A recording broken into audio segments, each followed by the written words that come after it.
Hey folks, how are you doing? I hope you are doing great. Okay, I think we are all know about using humans and non-human animals in experiments to reach scientific breakthroughs. There's a history of experimentation on human beings in the context of development of modern natural science. Although they are animals used in experiments today, many years ago, some human beings were used for such experiments. It was a trend, as it is trend for animal. But early scientific theories, religious beliefs, and philosophical debates held the view that humans were distinct from all other entities. So, this uniqueness was perceived in such a way that it appropriately restricted the experimentation on human beings. However, humans could never ignore possible scientific progress. So sometimes doctors and scientists used themselves as subjects in experiments. For example, you can see 3 examples.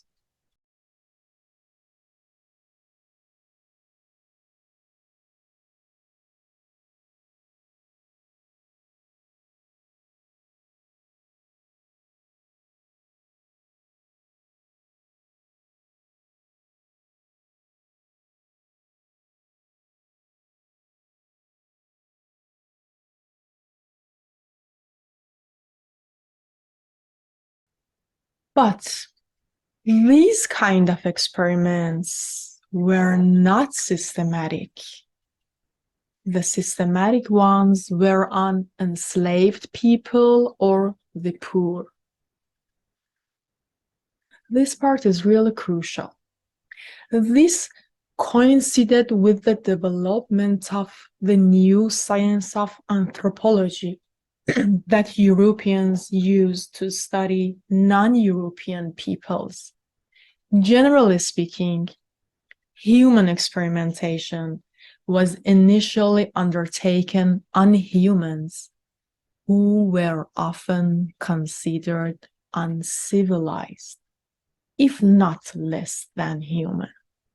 As post-colonialist scholars have argued, colonial and imperial rule was often justified by anthropological research, which, using the category of race, described the native peoples of Africa, the Americans and Asia, as of inferior intelligence or inferior ability, and thus in need of paternalistic rule by European powers or European immigrants.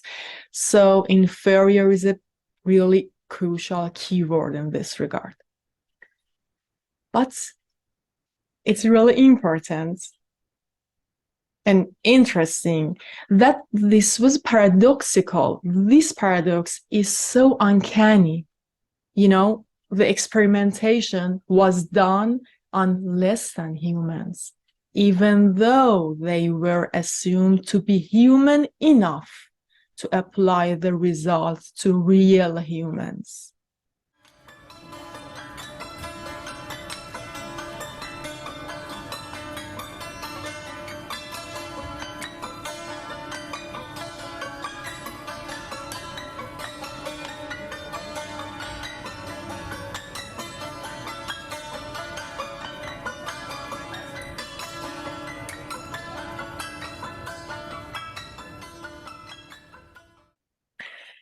Since the end of World War II, such peoples are often just said to need developments, and various economic development experiments have been undertaken in many countries.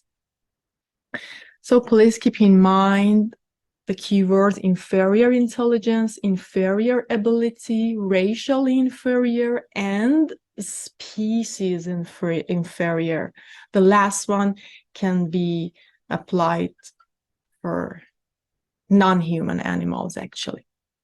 Okay, now I want to talk about animals in scientific experimentations. Animals in research are not only used to test drugs, but have been bred and engineered to do so. Other animals are used to test not therapies, but cosmetics. And some animals live mostly in the wild, only to be, on occasion, tranquilized, trapped, tagged, and released. And still other animals are research subjects in their own right. For example, with electrodes, actually with their own right, with electrodes implanted in their brains to learn more about the brains of animals and, by extension, humans. So, to put it shortly, animals research exists in two distinct forms, informal and formal. Informal, these two forms aim to enhance our scientific understanding of animals and improve their care. Informal form, scientists utilizes animals to progress interests that are not necessarily related to animals themselves, such as, for example, in preclinical drug trials, where animals serve as model, also known as vivisection. And the informal research approach has a long history. While the use of animals, particularly in vivisection, emerged around the 17th century. Okay, the question of this week, at first I want to give an information and then a question. It is possible that as soon as humans began to domesticate animals, humans also began to think ethically about how animals should be treated. Okay, so the question is that, can such reasons or motivations be considered ethical, irrespective of the fact that their results are good or not? Would you happen to know if those motivations last? Do you think that seeing your pets, or I mean companion entity, is a valid reason for you to conclude that animals should not be eaten or used in experiments? And I want you to write your opinion in almost 150 words.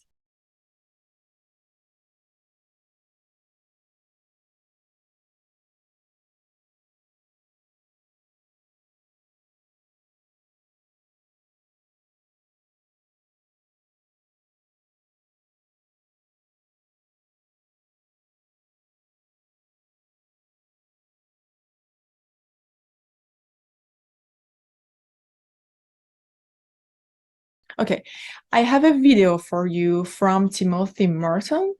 Timothy is teaching at Rice University.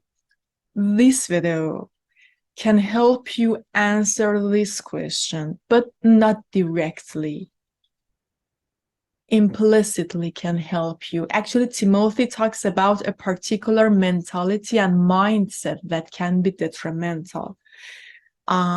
So please listen to this video. It would be really helpful. Okay, we are done here. Take care. See you soon.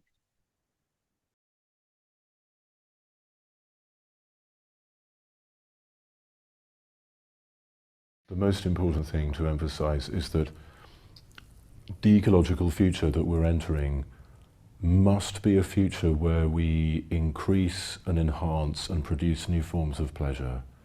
If it's going to be about efficiency or sustainability, then we're still going to be talking in a kind of oil language domain of petroculture.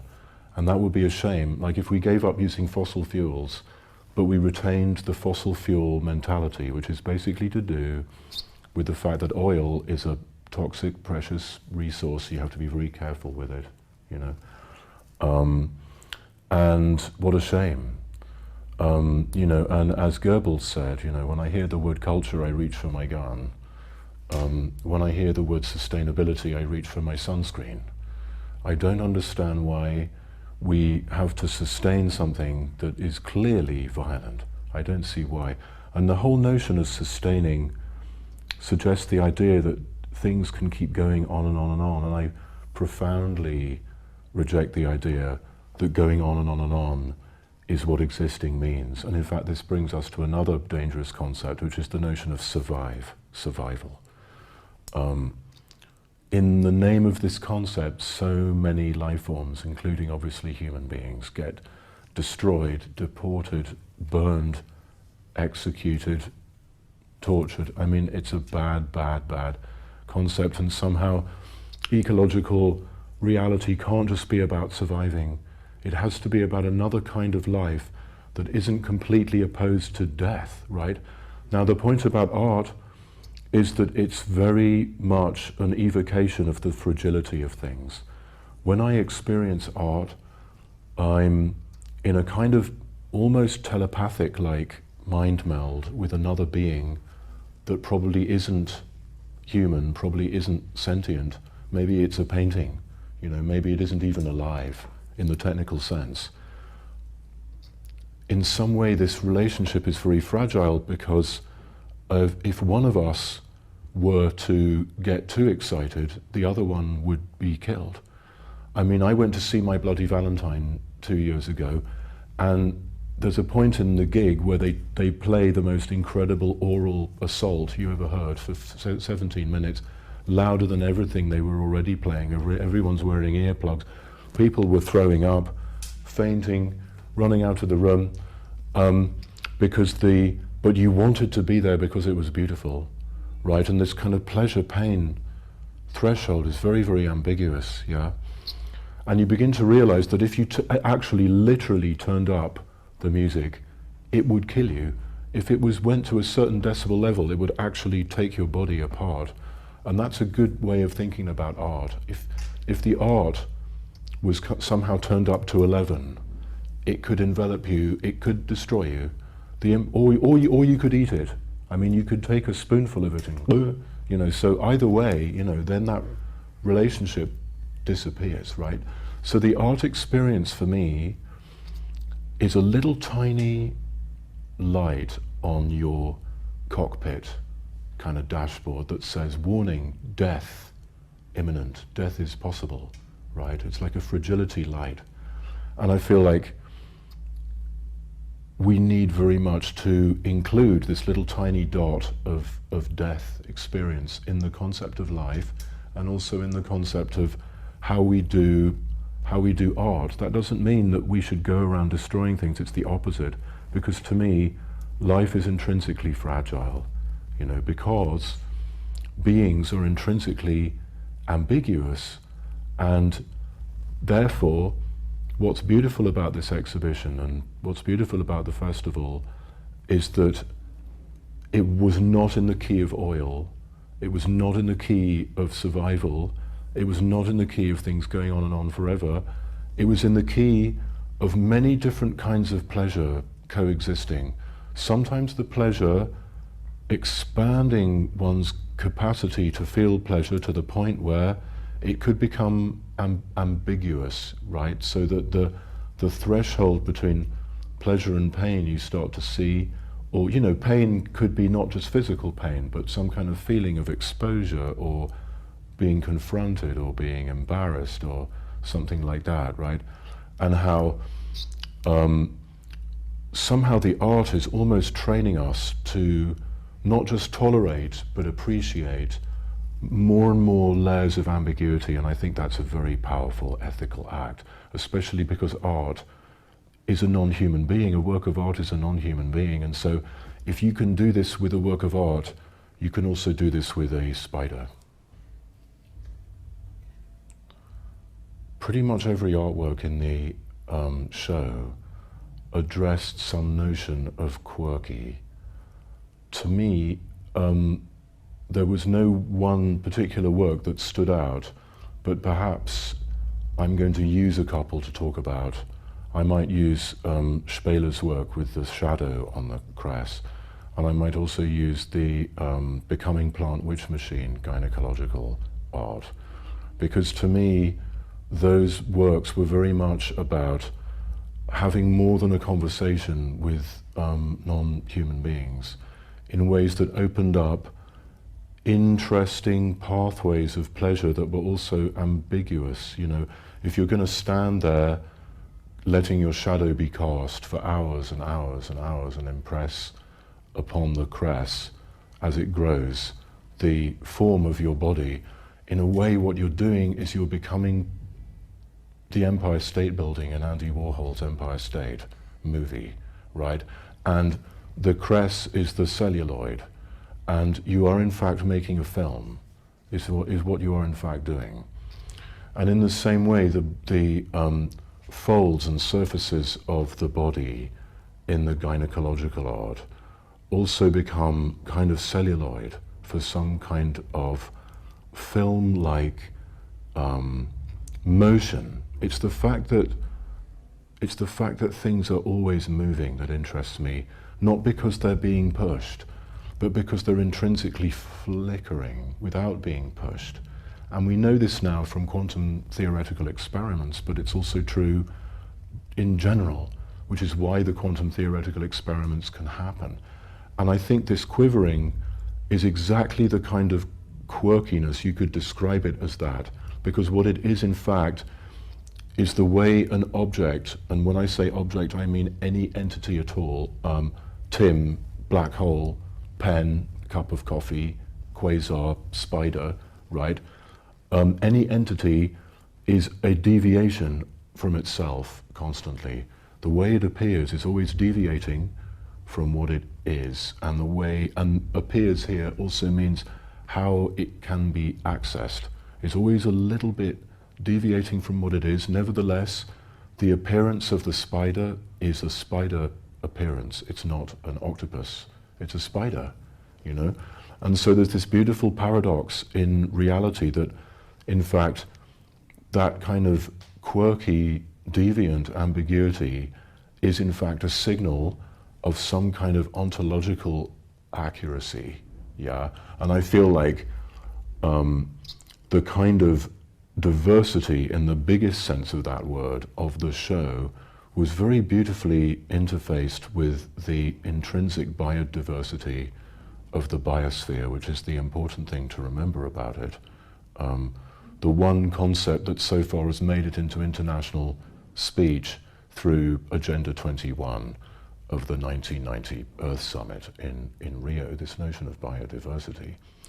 And so quirky to me has that quality of deviantly queer and curious and slightly funny and slightly weird, and all these are very beautiful ecological chemicals, it seems to me. Usually when we talk about nature, when we talk about green, what we're really talking about is an anthropocentrically scaled version of this quivering, uneasy, ambiguous, quirky, queer, deviant biosphere. In other words, we're not really talking about it at all. What we're really doing is we're reifying it into something that suits our needs. The problem and paradox of a lot of ecological politics and planning and thinking is that it really is to do with allowing human beings to carry on more or less the same, which is actually, of course, ecological destruction. That's what human beings carrying on the same is. And at this point, humans are so powerful that what this indeed means is mass extinction. Now, there have only been 5 mass extinctions on this planet so far. When I say mass extinction, what I mean is many life forms being wiped. The last one that happened was the Cretaceous boundary with the asteroid that hit the Earth and destroyed the dinosaurs. I think 25% of life forms survived it. The previous one, which is they call the end Permian extinction, was a global warming extinction event, and it wiped out everything except for 4% of life forms. So human beings are now the asteroid. I'm sitting here doing this, but in fact, I'm a little tiny part of an asteroid hurtling through space, about to crash into Earth, or actually crashing into Earth in slow motion. The trouble with extinction is you can't see it.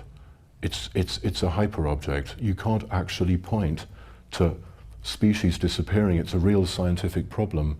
So it's got this uncanny, spooky quality of one day we're going to wake up and find that either of 2 things will be true, or both. There will be so many less life forms, or we won't exist, or both.